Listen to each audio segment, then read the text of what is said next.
주님께서 여러분과 함께 요한이 전한 거룩한 복음입니다.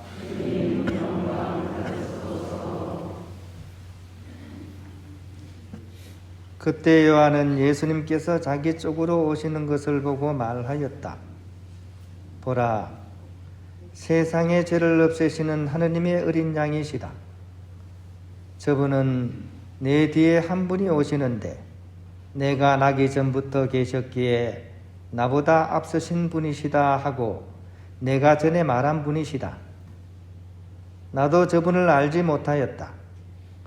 내가 와서 물로 세례를 준 것은 저분께서 이스라엘에 알려지시게 하려는 것이었다. 요한은 또 증언하였다. 나는 성령께서 비둘기처럼 하늘에서 내려오시어 저분 위에 머무르시는 것을 보았다. 나도 저분을 알지 못하였다. 그러나 물로 세례를 주라고 나를 보내신 그분께서 나에게 일러주셨다. 성령이 내려와 어떤 분 위에 머무르는 것을 내가 볼 터인데 바로 그분이 성령으로 세례를 주시는 분이다. 과연 나는 보았다. 그래서 저분이 하느님의 아드님이시라고 내가 증언하였다. 주님의 말씀입니다. 평안을 빕니다. 예, 비가 촉촉이 오죠, 그죠? 예, 비가 온도가 몇 도죠? 예? 아, 몇 도요? 예, 5도. 왜 5도죠? 그렇죠. 비가 5도다 해서 5도입니다. 그죠? 예. 자, 여러분, 사랑의 온도는 몇 도예요? 예? 사랑의 온도 몇 도입니까? 이웃을 위한, 하느님을 향한 사랑의 온도가 몇 도입니까? 아, 그럼 몇 도가 돼야 되겠습니까? 졸도가 돼야 돼요, 졸도. 자, 우리 옆에 계신 분하고 한번 이 사랑을 한번 확인하겠습니다. 사랑합니다 하면서 졸도 끽 합니다. 끽. 자, 시작. 사랑합니다. 끽. 아, 졸도 해야 돼. 다시 한번 시작. 사랑합니다. 끽. 예, 졸도 하신 분 이제 깨우세요, 이제. 예. 그 시골 초등학교 뒷산에서 은사회가 열렸습니다. 그리고 마지막 순서로서 보물찾기가 시작됐어요. 은사회 선생님이 제안을 하신 겁니다. 우리가 결코 잃어버려서는 안 되는 소중한 보물들을 우리가 너무 많이 잃어버렸다. 그래서 오늘 그거 한번 찾아보자 하면서 이 보물찾기를 한 겁니다. 시간은 딱 1시간. 그래서 바위 틈이나 나뭇가지 등등을 막 학생들이 살피기 시작했습니다. 그리고 가장 소중한 것을 찾는 사람에게 가장 큰 선물을 주겠다 하는 그런 슬로건이 붙었습니다. 1시간은 금방 흘러갔습니다. 그리고 대부분의 손에 종이 쪽지 한 장이 쥐어져 있었고 시상식은 선생님이 직접 하셨습니다. 제일 먼저 배불뚝이 아저씨가 우정이라는 쪽지를 가지고 나타났습니다. 선생님이 그렇지, 우리는 정말 소중한 우정을 잃어버렸지 하면서 칭찬을 하고는 탁상시계를 선물로 줬습니다. 대머리 아저씨가 인내라는 쪽지를 가지고 나타났습니다. 맞아, 어릴 때 속고를 먹이며 길렀던 그 가난을 참고 견디던 그 인내의 마음을 우리가 잃어버렸지. 이렇게 칭찬하시고는 건강 솔잎 베개를 선물로 줬습니다. 희망, 시간 등등 이런 것들도 이제 나타났고 또한 거기에 합당한 자그마한 그런 선물들을 받았습니다. 이제 사람들은 모두 누가 사랑이라는 쪽지를 갖고 올 것인가, 그리고 가장 큰 선물로 뭐를 받을 것인가에 이제 관심이 모아지기 시작했습니다. 하지만 하트 모양의 왕귀걸이를 한 아줌마가 사랑이라는 그런 쪽지를 내밀었을 때 선물은 고작 압력밥솥이 주어졌습니다. 에게게. 이제 사람들의 관심은 누가 과연 1등을 하는 거고 그게 뭐냐 하는 것으로 이제 모아졌습니다.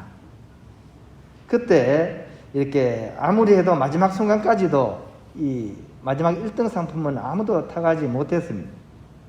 그래서 선생님이 이 말씀을 하시는 겁니다. 오늘 여러분을 정말 오랜만에 만나서 반가웠습니다.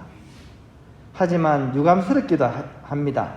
왜냐하면 여러분들이 가장 소중한 선물을 찾지 못했기 때문입니다. 지금 우리가 잃어버리고 있는 것 중에서 가장 큰 것은 물론 사랑이어야 되죠.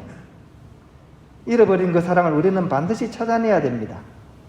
하지만 희생이 없는 사랑은 없다는 것이죠. 즉 참사랑을 위해서는 반드시 자기 자신을 희생할 줄 알아야 하기 때문입니다. 나는 오늘 여러분들이 그 희생이라는 보물을 꼭 찾아주기를 기대했답니다 라고 마무리를 지었습니다. 진정한 사랑은 바로 이처럼 희생이 반드시 들어있어야 할 것입니다. 오늘 복음 속에 세례자 요한이 증언하는 메시아 증언의 핵심도 바로 희생이 깃든 사랑의 표상이라고 할 수 있는 하느님의 어린 양이라는 이 단어에 집약이 되어 있습니다.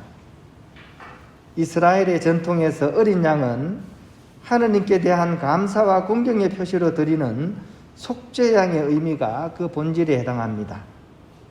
다른 모든 사람들의 죄와 허물을 그리고 그 잘못을 덮어쓰고 자신을 희생한다는 흠없는 온전한 어린 양, 바로 예수님의 일생 전체가 바로 어린 양의 일생이었다고 할 수 있습니다. 그 귀하신 분이 베들레헴 마국간 구유, 즉 유물통에 이렇게 오셔서 가장 밑바닥에서 시작을 하셨습니다. 그리고 십자가상의 죽음으로 이어지는 희생이 깃든 사랑의 일생, 그러한 삶을 사셨던 분, 아니 그러한 삶을 감내하며 살아가는 사람이 바로 메시아라는 사실을 오늘 복음은 은연중에 우리에게 선포하고 있는 것입니다. 이런 예수님의 어린 양 사건을 통해 비참하기 거지없는 희생이라는 단어는 이제 전혀 다른 의미를 지니게 됩니다. 즉 고생 희생이 본질적인 의미 전환을 가지게 된다는 것입니다. 아이고 내 팔자야 하는 그런 희생의 외침에서 이제는 그리스도 구원 사업의 동참인 오 복된 고생이여 구원의 내 삶의 십자가여 라면서 이 희생이 고양되기 때문입니다. 프랑스 콜마르 운드린텐 미술관에 가면 르네상스 시대 때 유명한 화가인 그린 네발트라는 사람이 그린 이젠하이머의 제단화를 볼 수가 있습니다. 이 제단화는 이젠하임에서 이전에 전염병 환자를 돌보기 위해서 병원을 운영하던 안토니오 수도원의 주문으로 특별히 제작된 그런 십자가 작품입니다. 그림 자체가 아주 특이합니다. 온몸이 뭉그러진 가운데 처절하게 숨을 거두신 예수님의 그림이 그려져 있습니다. 전염병에 감염된 모습으로 그려져 있는 것이죠.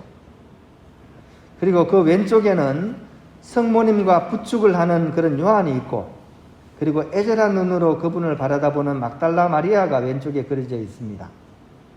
그리고 오른쪽에는 어린 양 한 마리와 세례자 요한이 그려져 있는데, 특이한 것은 그 세례자 요한의 손가락이 매우 길게 그려져 있다는 것입니다. 그리고 그 위에 글자가 새겨져 있습니다. 그분은 커지셔야 하고 나는 작아져야 합니다 라는 글귀입니다. 이 그림의 의미는 십자가의 예수는 항상 그 당대에 가장 고난받는 민중의 모습으로 십자가에 달려 계신다는 것입니다. 즉 십자가의 고통 속에서 자신을 드러내시는 숨어 계신 하느님, 바로 이러한 어린 양으로서의 예수님이야말로 참된 그리스도라는 그런 사실을 강조해주는 그런 명화라고 할 것입니다. 우리 주인은 사실 온통 사랑 타령입니다. 노래 가사도 전부 사랑 이야기고 드라마도 전부 사랑 타령이죠, 그죠? 심지어 불교 스님들도 사랑합니다 라는 말을 인사말로 건네는 사랑이 가장 중심인 시대를 살아가고 있습니다. 이런 사랑의 메아리침은 한편으로는 오히려 참된 사랑의 부재, 그것의 갈증을 반증한다고도 하겠습니다. 나는, 그리고 우리는, 또 우리 사회는 이 사랑을 과연 어떻게 실천을 하고 있는가? 특히 사회적인 약자들을 향한 우리의 사랑은 과연 어떤 정도인가를 우리는 오늘 복음을 읽으면서 성찰할 수 있으면 좋겠습니다. 얼마 전에 일어난 일이죠. 인터넷 카페에서 사람들이 막 불만거리 막 잔뜩 올랐습니다. 누구를 향한 불만거리였냐 하면 전장현, 즉 전국 장애인 차별 철폐 연대를 향한 그런 불만이었습니다. 이 사람들이 시위를 하니까 지하철 운행이 안 된다 이래가지고 막 인터넷 거리 카페에서 막 폭발적으로 불만이 터져 나왔습니다. 그리고 더 심한 것은 서울시장이 직접 나서서 이런 사람들은 무관용의 원칙으로 이렇게 장애인 단체의 그런 투쟁에 맞서야 된다고 이렇게 선동을 하는 겁니다. 그리고 그 해당역은 무정차로 지나가겠다고. 이것이 우리 사회의 약자 사랑의 수준이라고 할 것입니다. 사회 성숙도의 측면에서 정말 최악이고 최하위 수준이 우리가 살아가는 이 세상이라고 할 것입니다.